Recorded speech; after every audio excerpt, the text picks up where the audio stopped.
루키와 함께하는 인생여정 시리즈 6번째 시간이고요. 오늘 우리가 함께 보고자 하는 본문은 루키 3장 7절에서 18절입니다. 오늘 본문에서는 고엘의 책임을 강조하고 있는 것을 볼 수 있는데요. 이스라엘 공동체에서 고엘은 영적으로 사회적으로 중요한 역할을 담당했습니다. 그렇지만 고엘이라고 해서 무조건 고엘의 책임을 감당해야 되는 것은 아니었습니다. 왜냐하면 고엘이 되면 모든 것을 책임을 져야 하기 때문입니다. 만약 고엘의 책임을 감당하기 싫어한다면 고엘을 하지 않아도 되었습니다. 그래서 고엘을 하기 위해서는 내가 손해를 감수하면서까지 책임지겠다는 자발적인 의지가 필요했던 것입니다. 보아스는 고엘로서 어떤 책임이라도 지기로 결심했습니다. 13절을 보시면 보아스에게는 룻의 요청을 반드시 들어줘야 할 책임이 있는 것은 아니었습니다. 왜냐하면 보아스가 룻의 요청을 들어주게 되면 경제적으로 손해를 감수해야 하기 때문입니다. 그래서 룻기 4장에 보시면 이름을 모르는 어떤 기업 모르는 사람이 경제적으로 손해를 보는 것이 아까워서 기업 물을 자의 책임을 거부하는 것을 볼 수가 있습니다. 고엘이 성사되기 위해서는 고엘을 맡은 사람의 책임지려는 자발적인 의지가 필요했습니다. 그리고 더불어서 고엘이 성사되기 위해서는 또 하나의 필요한 조건이 있었습니다. 그것은 고엘을 필요로 하는 사람이 고엘을 맡은 사람에게 고엘로서의 책임을 감당해달라고 요청해야 합니다. 고엘을 필요로 한 사람이 고엘을 담당한 사람에게 요청하지 않는다면 고엘 제도는 성사되지 않았습니다. 룻이 보아스에게 요청하지 않는다면 사실 보아스는 룻을 책임질 필요가 없었던 것입니다. 오늘 본문의 9절을 보시면 룻이 보아스에게 당신의 옷자락으로 자신을 덮어달라고 요청하는 것을 볼 수가 있습니다. 이것은 룻이 보아스에게 당신은 나의 고엘이니 나를 책임져 달라고 요청하는 것입니다. 그렇지만 이 말은 나오미가 룻에게 지시했던 말들 가운데는 없는 말이었습니다. 4절을 보시면 룻은 나오미가 시키는 대로 한 후에 보아스의 반응을 기다려야만 했습니다. 그러면 보아스가 룻에게 할 일을 알려준다는 것이었습니다. 그렇지만 룻은 무작정 보아스의 반응을 기다리지 않았습니다. 룻은 보아스의 반응에 상관없이 보아스에게 고엘의 책임을 감당해달라고 요청했던 것입니다. 룻이 이렇게 보아스에게 고엘의 책임을 요청하는 이유가 무엇입니까? 룻은 보아스가 고엘의 책임지기 싫어한다면 보아스는 얼마든지 책임을 지지 않아도 된다는 것을 알고 있었던 것입니다. 2장 12절을 한번 보십시오. 이것은 보아스가 이삭을 죽기 위해서 왔던 룻을 축복하는 말이었습니다. 오늘 보면 9절에서 룻은 이전에 보아스가 했던 말을 반복하고 있습니다. 이것은 룻이 보아스가 고엘로서 책임질 것을 알고 있었다는 것입니다. 그것을 룻이 어떻게 알았습니까? 룻은 그동안 자신과 나오미에게 보아스가 보여준 친절과 은혜를 생각했던 것입니다. 이방인이었던 자신에게 이런 친절과 은혜를 베푸는 것을 보면서 보아스는 고엘로서 책임지는 것을 거절하지 않을 것임을 룻은 알았던 것입니다.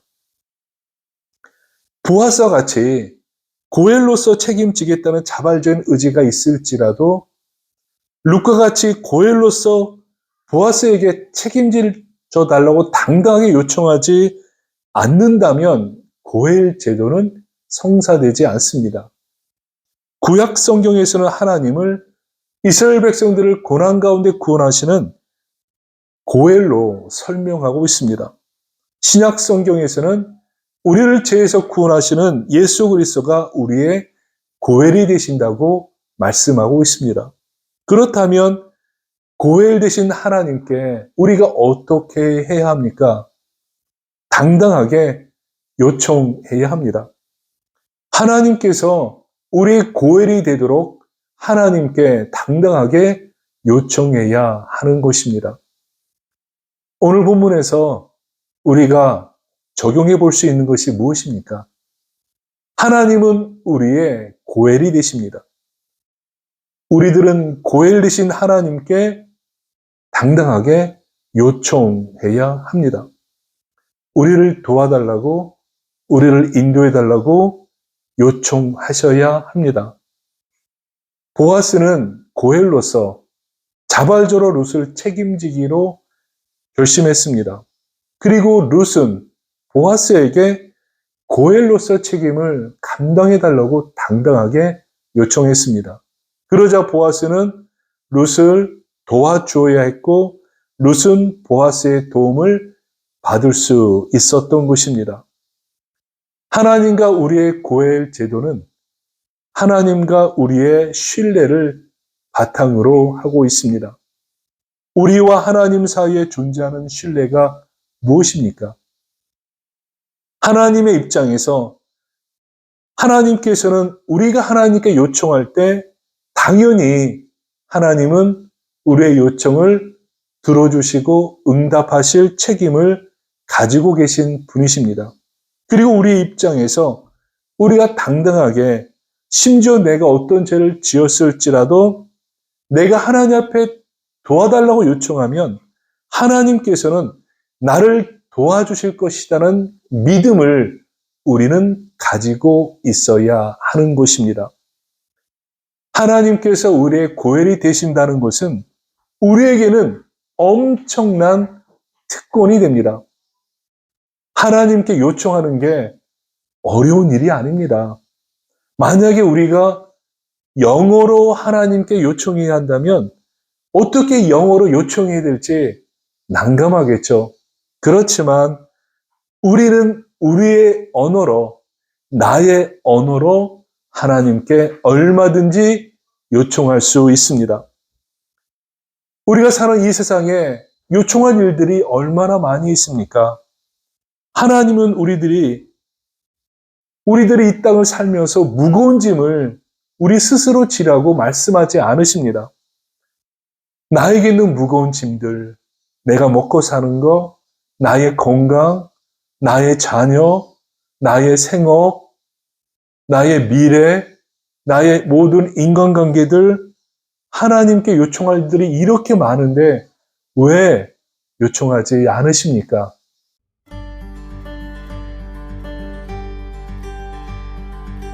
우리는 상황이 나빠지면 최악의 경우를 생각하는 경우가 있습니다. 그런데 최악의 경우를 생각하게 되면 너무 절망스럽고 너무 안타까워서 하나님께 요청해야 되는 생각조차 잊어버릴 때가 있습니다. 그 전에 먼저 내가 최악의 경우를 생각하기 전에 하나님께 요청하시기 바랍니다. 하나님께서 나의 건강을 책임져 달라고 요청하십시오. 하나님께 나의 먹고 사는 것을 책임져 달라고 요청하시기 바랍니다. 하나님께 나의 자녀, 나의 미래, 나의 모든 인간관계들 도와달라고 요청하시기 바랍니다. 물론 하나님은 우리가 요청하지 않아도 우리가 가진 문제가 무엇인지 잘 알고 계십니다. 그러나 우리가 하나님께 요청하는 것과 요청하지 않는 것은 엄청난 차이가 있습니다. 하나님께 요청하지 않으면 하나님과 우리의 고엘 관계는 절대로 성립되지 않습니다. 현실을 살아가는 여러분들에게 하나님은 우리의 고엘이십니다. 하나님께서 우리를 책임져 달라고 요청하십시오. 계속해서 요청하십시오. 그래야 우리의 고엘 되신 하나님께서 우리를 도와주십니다. 감사합니다.